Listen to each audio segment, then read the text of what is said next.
এয়া দুপৰীয়াৰ সাজ মামাৰ দালি না মামাৰ দালি আৰু কি বনাইছ আজি ফুলকবিৰ চচ্চৰি তাৰপিছত ফুলকবিৰ ঠাৰি আৰু বিলাহী মাছে আৰু বিন আলু গাজৰ ভাজা আৰু আৰু গাজৰ বিট চাটনি আৰু দালি কৈছোঁ অঁ চাটনিত কি দিছ আৰু স্পেচিয়েল বস্তু কি দিছ চাটনিত আমলখি দিছোঁ ধনিয়াৰ পাত দিছোঁ জলকীয়া দিছোঁ আৰু ইয়াতে খাব ৰখি আছে ই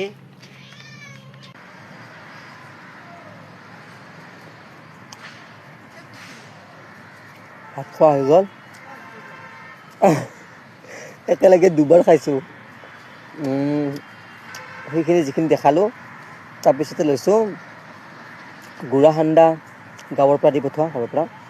তাৰপিছত দৈ গাখীৰ আৰু ভাতেৰে সানি চেনি লৈ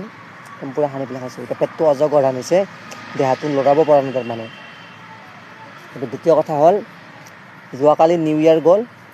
ইংৰাজী নৱবৰ্ষ শুভেচ্ছা আজিলৈকে দিয়ে আছে মোক হেপী নিউ ইয়েৰ পিছে মোৰ পৰা কৈছোঁ হেপী নিউ ইয়েৰ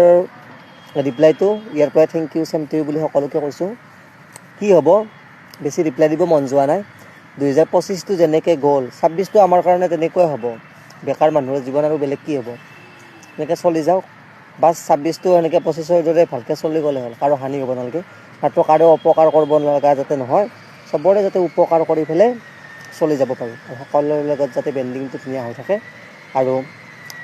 পৰোপকাৰেৰে যাতে কিবা কৰিব পাৰোঁ